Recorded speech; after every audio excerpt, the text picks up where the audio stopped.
inaugural episode of StitchPhiles with Barudan America, presented by Barudan America. That's us. That's right. Hi, everybody. We're a Barudan America. We are it. We're part of Barudan America. I guess we'll do an introduction. That way the people know who we are, and we can talk a little bit about ourselves, I guess, to kick things off. So I'm Brandon Stone, sales rep for Georgia and Florida for Barudan America. I'm Sarah Blanchette. I'm the marketing coordinator for Barudan. If you call in, you probably hear my voice. She has a very soothing voice, I think. If you don't get her, you get me. Yeah. Yes. Which is gruff. So try to hold out for Sarah. Yeah. If you can. If it gets to 2 rings, you're out of luck. Yeah. If you got 2 rings, just hang it up and try That's again right. for 1. I'm Bob Stone. I'm VP of Sales for Barudan America.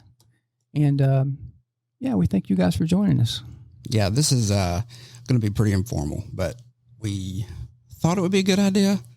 On a trip, we talked about doing a podcast that's industry specific and talk about trends and where embroidery is going, maybe some new changes to machines, things like that. So we'll see how it goes, and this could be a thing that happens more than once, we hope. We're hoping to get some guests on the show that we can talk to, some industry leaders, maybe technicians, anyone that you guys want to hear from. And something to consider too, we are Barudan, and we're a machine manufacturer, of course, but we're also tied to the embroidery industry, which is very important to me and to you guys too. I mean, I've been doing this a long time, but we hope to get embroiderers, not only Barudan people. I mean, we want our Barudan customers to listen and watch us on YouTube. We'll be on YouTube, right? That's the At plan. some point. That's the plan. That's okay. the plan. That's the camera. Okay. We're not, of course, we're brand loyal, but please, whatever brand that you own, we invite you to come and listen. We want input from you. At the end, Sarah will have the email address where you can mail us questions, things you'd like to see on the podcast. I mean, we've got a lot of plans in our noggins, but if there's something that you guys want to see and we get enough people asking about it, well, we'll surely do that. I mean, we want this to be about embroidery. Of course, it's going to be slanted toward Barudan, but again, it's informative, and it's for the industry too. So please keep that in mind. Yeah, and we'll have all the social media links, and we may even do show notes in the like your podcast section, wherever you listen to your podcast. So be things to check out. Bob's my dad, so let's get that out of the way. Oh, I was hoping you wouldn't mention that. Sorry. So he's been definitely here the longest. So you talk a little bit about your experience. And yeah, it wasn't my career path is to be in embroidery. It was supposed to be just a job to going on to something else. I mean, but I'm glad I'm here, and I love embroidery. I have a passion for it, and I never thought I would ever be in this industry. I've been here 29 years. I started with a company called McPherson Meistergram, which was the exclusive distributor of Barudan embroidery equipment. And keep this short as I can. We were bought out by Barudan in the year 2000, and it's been a lot of fun. The product is great. I can't say enough about the product. If it wasn't good, I wouldn't be here. But a lot of good people at this company. I like the fact that Barudan is still a family-owned company. And the machines are built in Japan, of course. We're a Japanese company. We're not a distributor. We're owned by the Japanese. We're a subsidiary of Japan. So, and that's really important, the family aspect. But that's my story. I've got a title. It doesn't mean anything. We all work together here. Anything that I can do to help anybody, I will talk to customers. I will do anything I possibly can to help, fellow embroiderers. And that's my story, and I'm sticking to it. You also have the unique experience of having a small business, right? You had some Barudan machines. Yeah, and that's I was part of that also. Yeah. Brandon, he's pulled a squeegee and threaded a few needles. So I think that gives me screen printing. No offense to screen printers, but it's messy. But I think that gives me a different perspective too. Is not only from the managerial side of it and the sales side of it, but as Sarah mentioned, my wife and I had an embroidery business. It was very successful. But we both had careers, and we had to make a decision. And I didn't want to leave here, and she didn't want to leave her career. So we'll get into that in some later episodes because it ties into some other things we want to do, and I think that's really important. But one thing I'm excited about is I've been here a long time, and I'm not bragging because I don't know everything, and I love learning, and I love talking to customers. But to see Sarah here, who was never in the industry. And Brandon will tell his story here in just a minute. It's pretty interesting. And I like getting new young people into the industry because if you guys know out there, there's a lot of old codgers in the business. And it's good to get some young blood in here and get their perspective on things. Yeah, that's you said I'm not young by any stretch of the... You're younger than me. Yeah, always will be.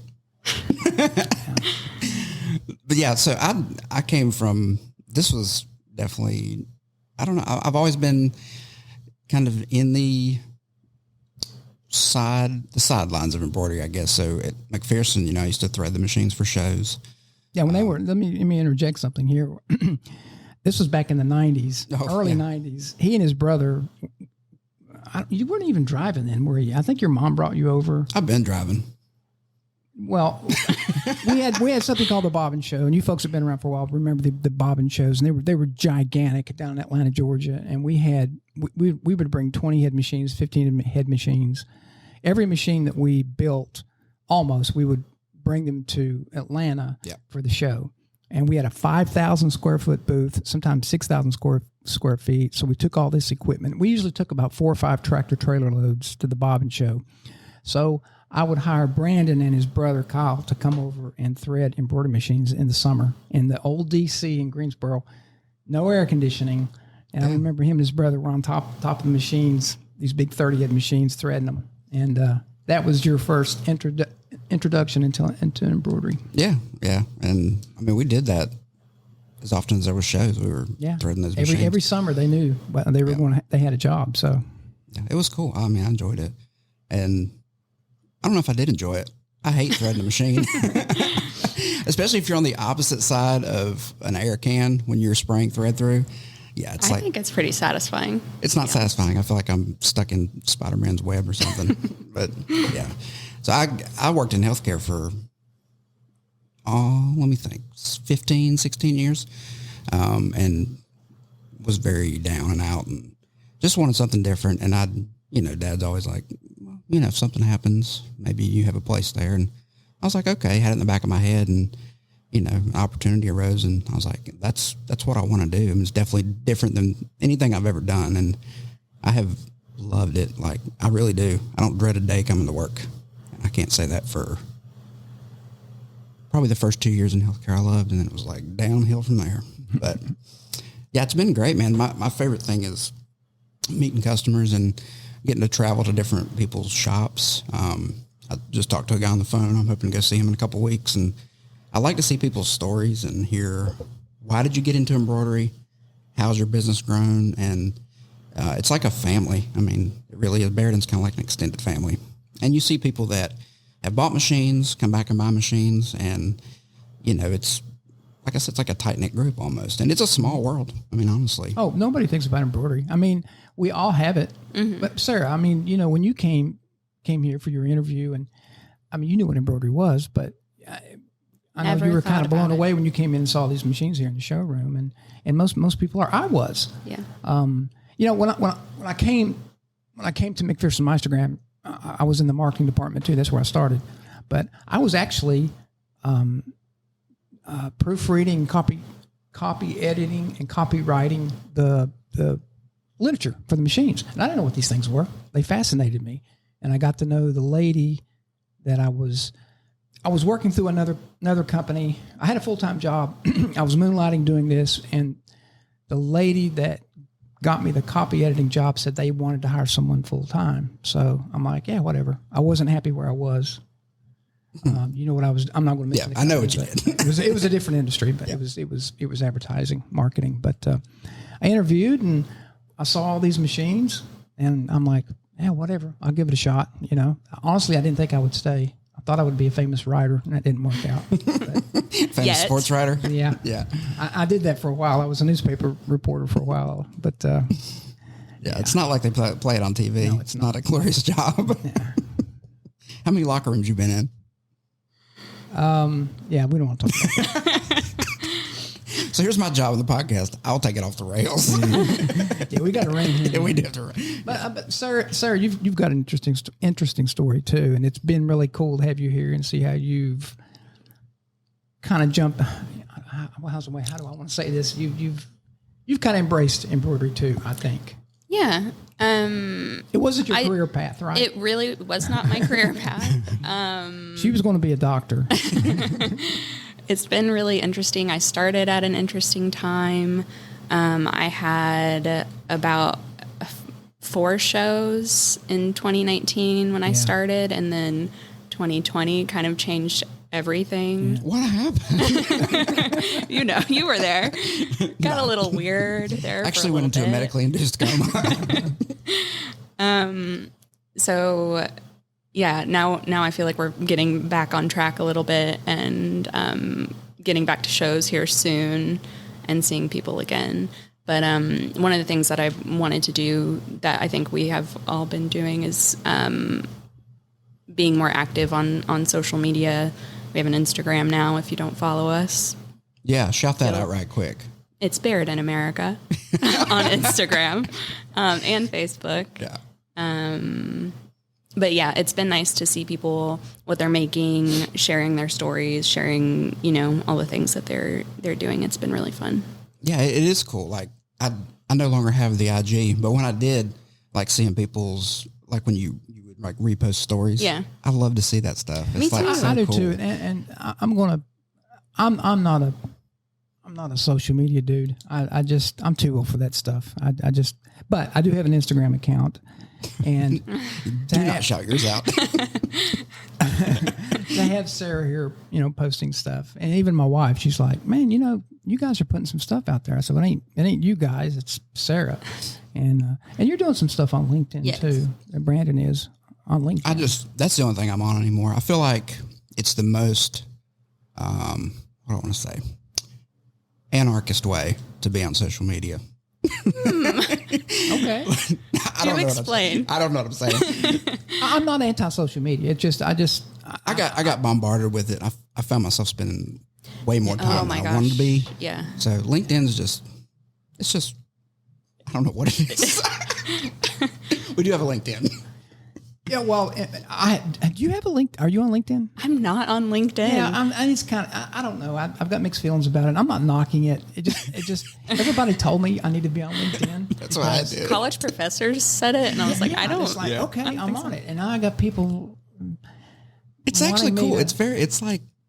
Well, I will tell you this. Get on the mic, will you? The Barudan UK side. They're killing it. They do a really good job on Yeah. LinkedIn.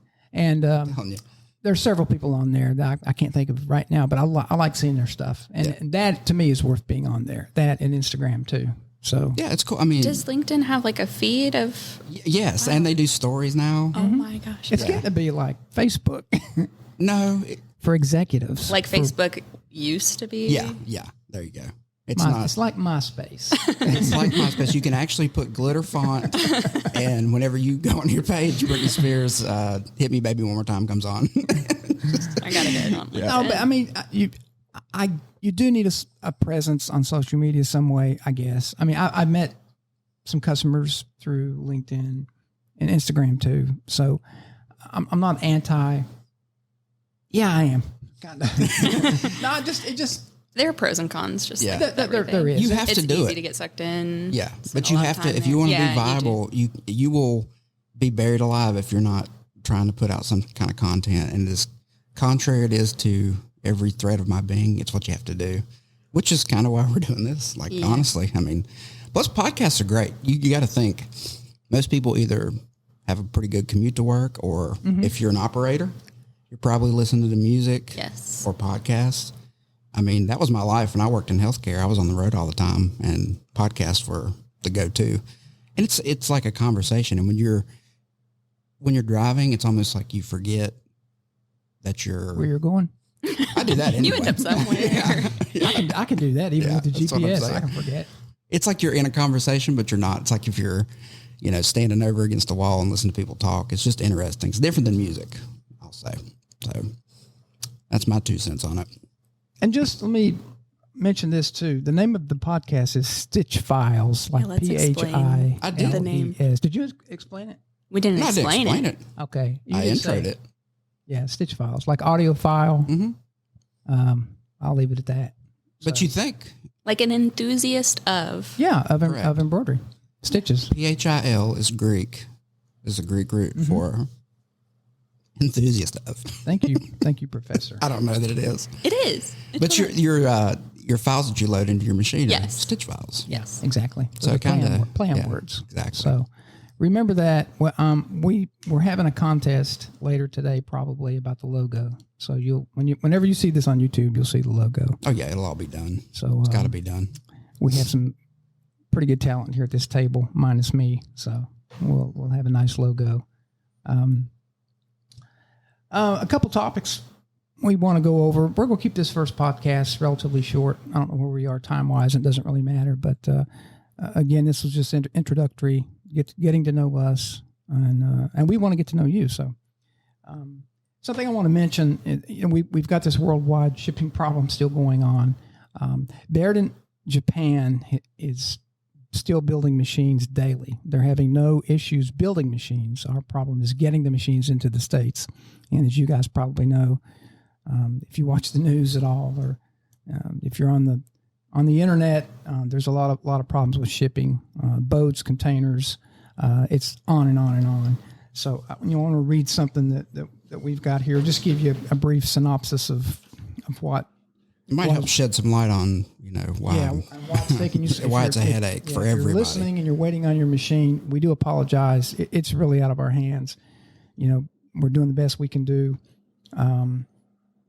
But there's several problems going on, and the first one is what they call dwell times at the ports, and that's from the time the boat gets into the port to when it gets unloaded. That can take. Just because the boat gets to port doesn't mean it gets to the dock to get unloaded, and that can take a couple weeks right there.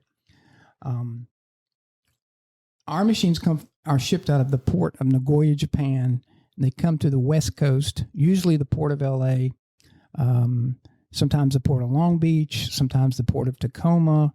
It just depends on really where the boat's going and the price. That has something to do with it too. We have to pay for the shipping containers. We have to pay the ships to bring them over. So we've got that going on. The berthing time for the ships, as I just mentioned, they're not getting docked in time. It's taking 9 to 14 days. They're literally sitting in the bay waiting to get to the dock. Not unloaded, just get to the dock. So again, all this stuff's like a domino effect. If the ships aren't full of containers, and if they know they're not going to get unloaded, they have to pay their crews to sit there. So they're hesitant to bring a ship over unless it's full. Another issue is there's a shortage of sea containers. So you've probably seen, if you remember seeing that big ship that was stuck in the Suez Canal, the Evergreen. Was that? Yeah, I was trying to think of the name of it. Yeah, it was called the Ever Given was the name of the ship. The company, I think, was called Evergreen. Because it had it plastered on the side of it. And there's several Evergreen ships, but this was called the Ever Given, was the actual name of the ship. It gave up. But I think it had something like 18,000 containers on it. What's that? I said it gave up. Yeah, pretty much. Yeah. So all those containers, that's what our machines come in. So when containers get unloaded at the port in the States, there's not enough materials going back across the sea for the companies in Asia to use the containers. So there's a container shortage. and again, this it's not complicated. It's just a chain of events. It's like dominoes. Yeah, I mean, and there's been COVID restrictions at the ports, labor shortages, a shortage of skilled labor to operate the cranes to unload the ships. There's a shortage of chassis for the trucks. When the containers get unloaded, they're stacked up. They're put on a tractor trailer. It's called a chassis that the container clamps onto, and it pulls it to a yard where it's unloaded, and then it goes on a train.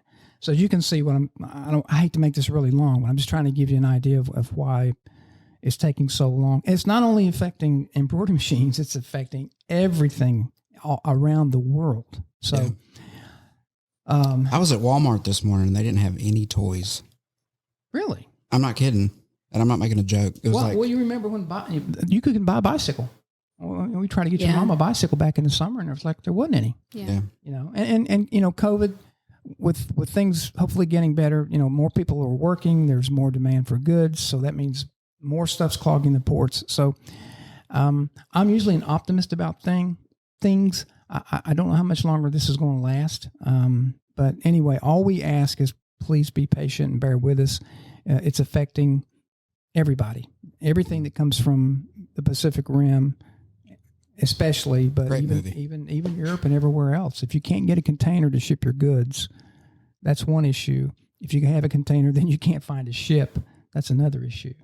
So, you know, that just bear with us. As soon as we get the containers in, Jamie, who does our shipping, she gets them turned around sometimes the same day. So, yeah, it's more or less just to say thanks for being patient. Yeah. Yes. Please be patient, continue, and we appreciate you being patient. It's not good for anybody. We don't sit here and want to be like, we got your machine, you can't have it. It's not that way. No, that's how we make our living. We like to ship machines. We it's not wish not we what had we're hanging on to them. machines. And I know it looks like we're surrounded by machines, but these are mine. Now, these machines are going. Our next topic, what we want to talk about really quickly, is these machines are our Atlantic City trade shows are happening. trade show machines. So You will see these machines there. Yeah. Yeah. You'll see these machines and these people in Atlantic City. And What are the dates for the shows? Do you know? Because I don't. I do. Okay, good. August 26th to August 28th. Right. That's a Atlantic Thursday City. through Saturday show. Yeah, and that show's never been Thursday through Saturday. Yes, it has. It was Fort Worth. Oh, that look at me. changed, I Yeah, think, that's Fort Worth. It changed. It's never been in the summer. No. Atlantic City's always been in March. I have done that show every year since its And inception. wind and snow and rain and Yep. And it's always been in March. And the conditions up there are just tough. catch me on the beach. Be there. And for future reference, you can find our trade show information on our website. Yes. Good point. And you can go to ISS shows. Yeah. Well, they're not calling it ISS anymore. Impressions Expo. shows too. But yeah, we're going to have a sizable booth there. We'll have a 4-head multi-head machine. We'll have all 3 of our single heads. You know, the XL, the Pro 3, and the CO1. So. And we're booth 519. Thank you. That was the next. I couldn't remember what it was, but I didn't know what it was. Yeah. Now I know. I can actually get there. Can you? You just follow me. So I'll be in the same car as you. So. But we're going up early to for setup. We always go up a few days early, get the show set up. I'm looking forward to shows. We haven't done a show, you and I. When was the last show? Long Beach. 2020. It was right before the world ended. We were sitting in the airport, and I looked at the news, and like, everything in China was happening. Armageddon. It was like a slow car crash ever That since you had to then. just keep watching. Yeah. Last one I went to was you did Georgia. some shows, didn't you? Yeah. Super Show? Well, you did some shows in another industry. Oh, yeah. Yeah. Yes. Ooh, do tell. It's not the adult industry. I did some shows during COVID because some of the things that are, I'm going to Just cut yourself off there? Yeah. Oh. Shows we still had some Intrigue. shows. Yep. Okay. Raleigh and where else? Tennessee. Yeah, there were still shows happening. It's basically some industry shows for sporting goods and hunting. Check out his LinkedIn for more information. You wanna see it's a separate profile. It's on the dark web. I mean, after doing shows for years and years, I mean, I've done so many shows. At one time, we were probably doing about 18, 19 shows a year. And I go to every single show. I hadn't missed a show in years. And you did get tired of them though, right? I was getting a little tired. I was getting burned out. Now you want to go. I mean, yeah, it's I love talking to customers. It's, we set them up, we sew the machines, and we tear everything down, pack it up. I mean, we're not a big company with thousands of people running around. So no, right. A lot of us, and I enjoy that part. I enjoy that. I'm not fussing about that. I really love sewing the machines. I like setting them up. I don't mind setting up a show, but when you're doing 18 a year, it does get, it wears. It'll wear on you. Yeah. And it's stressful getting your equipment into the convention center. A lot of hurrying up and waiting. Yeah. The carpet's not always there. Yeah. And Sarah goes along with us too, to the show, all the shows. You don't know if your electricity's going to be there. Sometimes the dock workers aren't the easiest to work with. And I'm not blaming them. Don't get me wrong. I mean, they got to unload other stuff too, but you want to get your stuff in so you can start getting set up.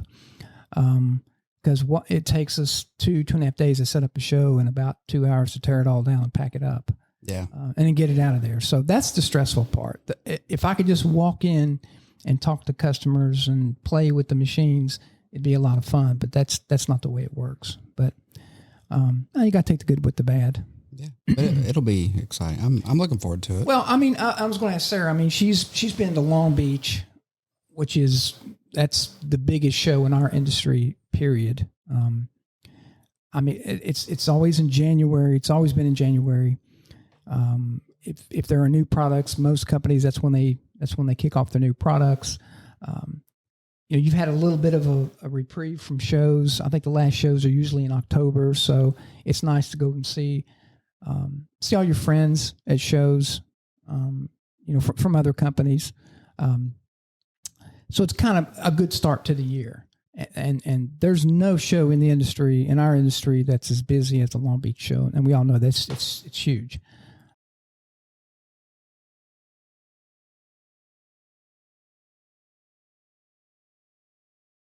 Oh, baby, I did it again. I'm just wondering how shows are going to be. I mean, with of course, we've had the pandemic, and there's some people who won't want to go, which is completely understandable.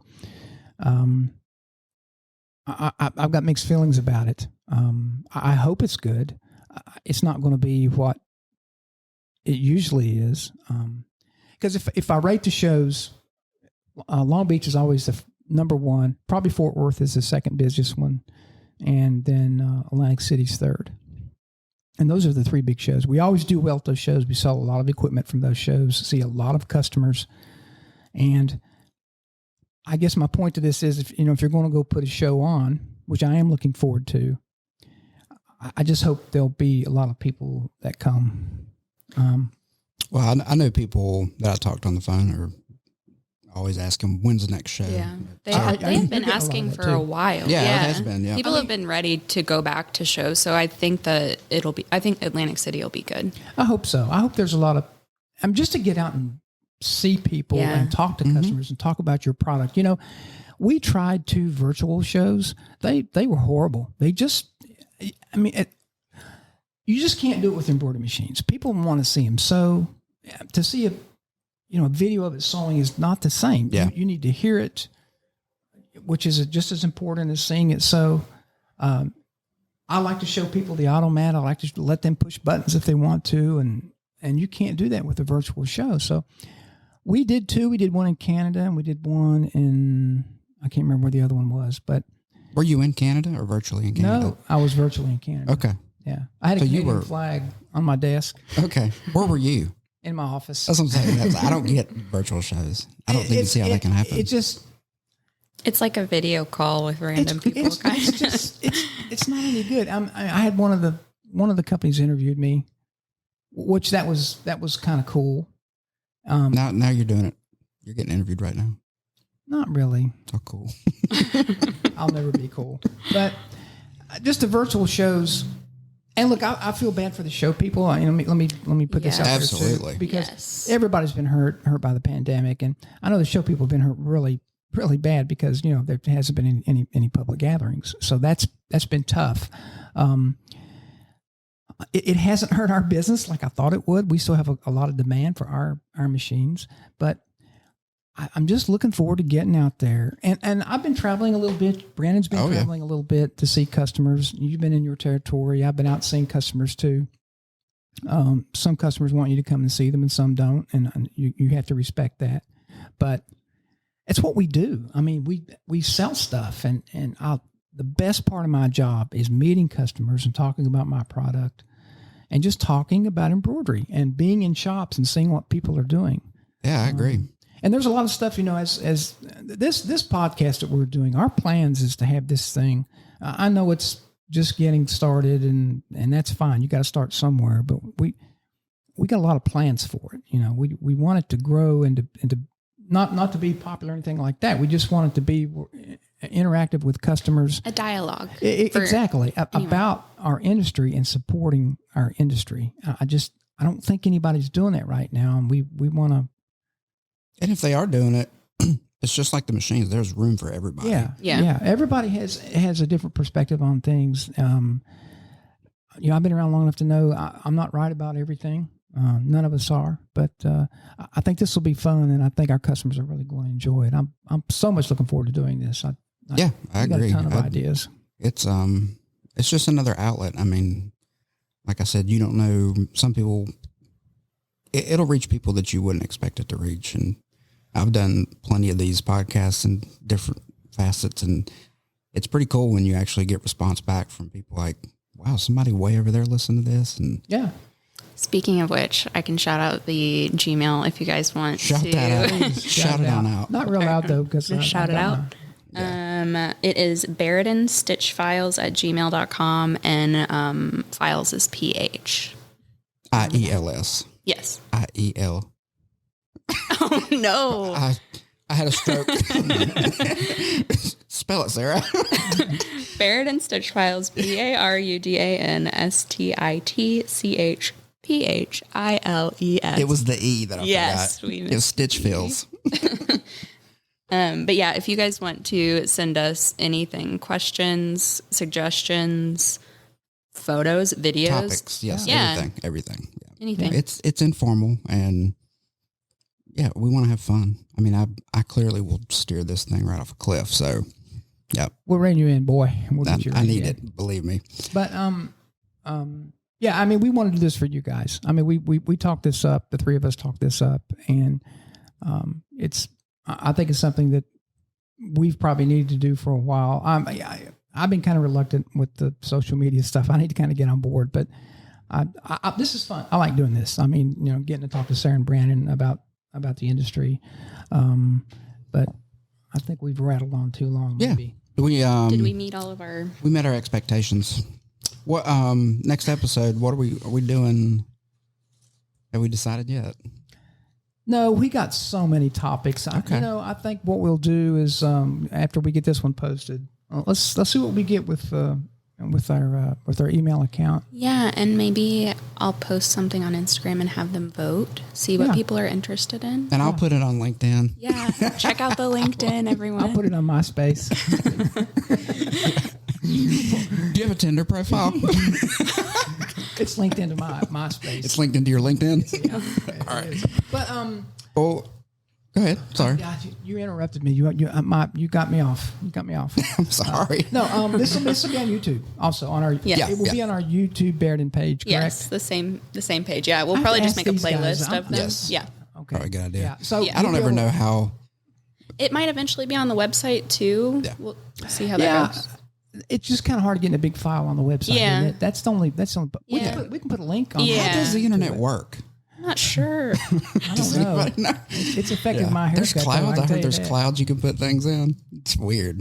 But yeah, thank you guys for joining us for the inaugural episode. I got this. Sit this one out. No, we appreciate you listening. Make sure you subscribe to it. Give us a thumbs up. Tell your friends about it. And It'll be posted anywhere you get your podcast, so we're not brand specific. Apple, wherever, Stitcher, Do we Podbean, know? Do we know? When are we going to post it? You think within a week? Oh yeah. Well, what am I talking about? When they hear it, they hear it. Yeah, this is live right. When you're hearing this right now, it's posted. What do you mean? You have actually listened to this podcast. It's about the dumbest thing. It's like Inception dream or something. You know, I've got a fever. we did a podcast years ago, Brandon and his brother and I, and it was off the wall, and I wouldn't want anybody to listen to it. Yeah, please don't. We all had we had code names because I didn't want anybody to hear some of the things I said. It wasn't. No, it was just goofy and stupid. Stupid man stuff. Yeah. So, I mean, Are you proud? it was funny. It is funny. I mean, we didn't use a lot of bad language or anything. I didn't. You definitely did. And We will keep this one. If you have this on, your kids in the background, they'll be able to listen. They'll be able to laugh. Yes. This is a family podcast. Yeah, I sure. promise you this. But But it will be lighthearted. I promise you. we're going to have fun here. We want you guys to have fun with us. But we plan to do this. Our plan is to do it twice a month. Yeah, twice a month. It'll be whenever we get this launched. It'll come out the same days each month. So consistency is the key. You'll know about it. Please subscribe to it, and you also, if you rate it, things like that, it does help kind of push it up in the algorithm, things like that. So it's important. Yeah, And we're going to promote it at the show. I think it's We Mid may. City show. Yeah. We may do a podcast at the show. We talked We about might. It just depends. I don't want it because it takes the three of us away from talking to customers. Yeah. If we were to do it, we could maybe do it. Might do it after before or hours after the show, or even have customers come on the show if they're comfortable and sign an NDA. So Yeah, just get there. all right, we'll get out of here. Thanks again. Make sure Yeah, like, thank you, subscribe, and we'll see you next go round.